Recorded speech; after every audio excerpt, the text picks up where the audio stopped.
For nearly 2 years, it's been very difficult to buy a home in the Austin area.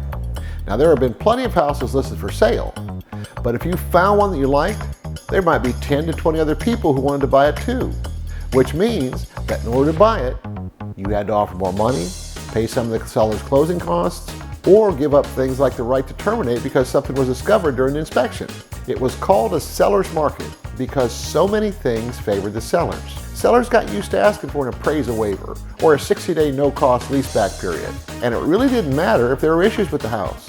I saw some that were listed and sold that had been ripped down to the studs. Now, houses like that used to only sell off market, but with so many buyers with so much cash to spend, sellers could get more for it if they listed it and let the bidding take over. Well, guess what? It's looking like that is all a memory now. We have entered a shifting market. Now, there are plenty of theories about what might happen in 6 months or a year, but if you want to buy or sell a house in today's market, there are some things you need to be aware of if you want to succeed. Stick around for this video and I'll tell you all about it.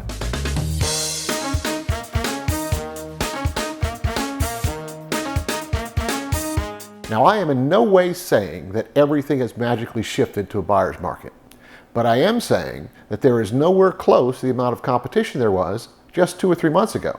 Right now, there are plenty of houses across the metro that are still unsold after 2, 3, or 4 weeks.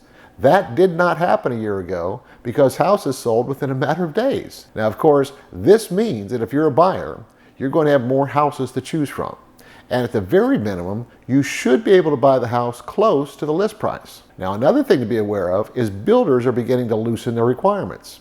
For nearly 2 years, a builder would say, we've got 5 houses available this month, sign up for our silent auction, and whoever is willing to pay the most can buy the house.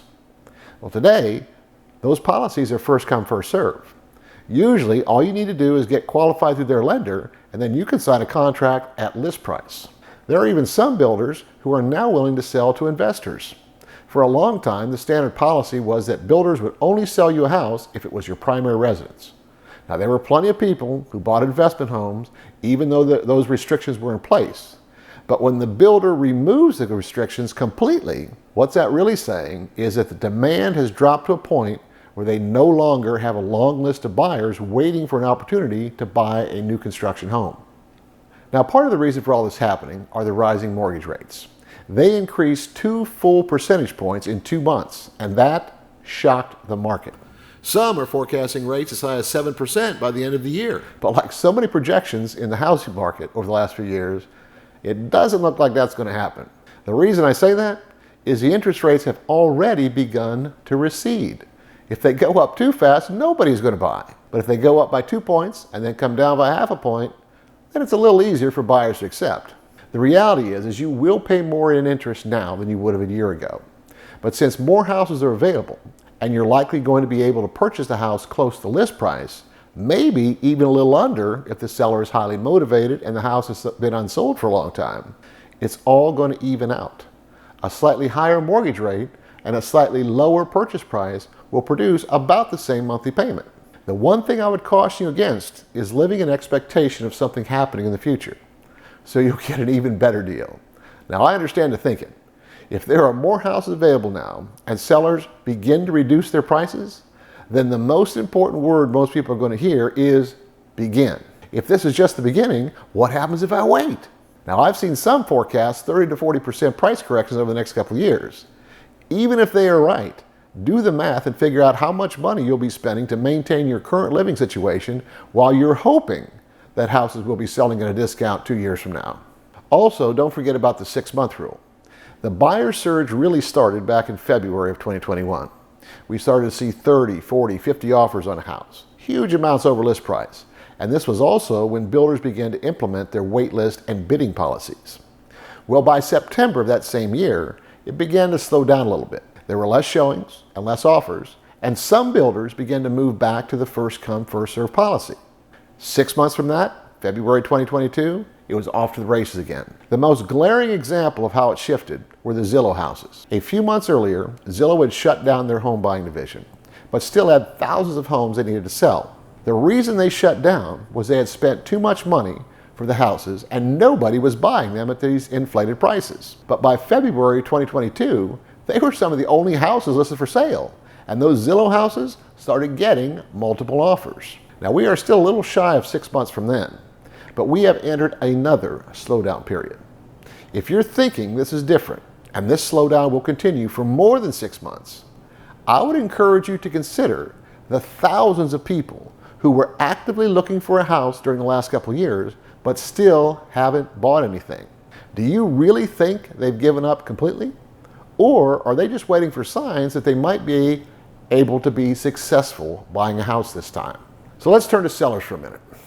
First of all, if you're thinking about selling your house, you may have missed the window to get crazy money for it. Regardless of what your neighbor sold their house for a year ago or what the tax appraiser says it's worth, there are a lot of sellers out there who are going to get a lesson in supply and demand. Prices will continue to go up until they become unaffordable and people stop buying. When that happens, demand drops. So, with lower demand, if you still want to sell that house, you're going to need to consider price adjustments. Now, related to this is the increased number of houses buyers now can choose from. In any area of the metro, you can find 5 to 10 houses about the same size in the same general area. And any buyer is going to look at those houses and prioritize them. One is going to be the clear-cut favorite, and 2 or 3 will be good, but not quite as good as that favorite. You as a seller need to understand there are 2 things which will have the biggest impact on determining whether your house is that favorite. The first is price, and the second is presentation. Now, what I mean by presentation is, how does the house show? Did you do the minor repairs to dress it up? Did you clean it? Did you stage it? And of course, what about the pictures? Buyers are going to start their search online and will decide whether or not they even want to tour the house based on those pictures. If you skimp there, you could be reducing the number of people who will even consider your house. Now, it wasn't that long ago when presentation didn't matter so much. There was such a frenzy to buy a house, any house, that most buyers could see past cell phone photos and the clutter. In this market, where a buyer has more choices, you very much need to be aware of this. How does your presentation compare to the other available houses? Now, for price, it's obvious that if 5 to 10 houses are about the same and one is priced, say, $50,000 less, everybody is going to want to see that one. Now, unless there's a reason for it, foundation issue or some kind of other major repair, that house will get the most traffic and probably the most offers. In fact, many sellers are using this as a tool to drive bidding. If it was intentionally priced $50,000 under market value, but 20 bidders drove the price to $75,000 over list price, that seller still got more than market value, even though the initial price was so low. Now, the final thing to be aware of is how easy are you and your listing agent making it for shoppers to buy your house. We are coming out of a period when sellers could ask for anything. Must include an appraisal waiver. Must sign off on the forms to reduce the seller's liability. Must provide a no-cost lease back to seller while they wait for their new home to be built. Now, if you can still ask for these things and get them, good for you.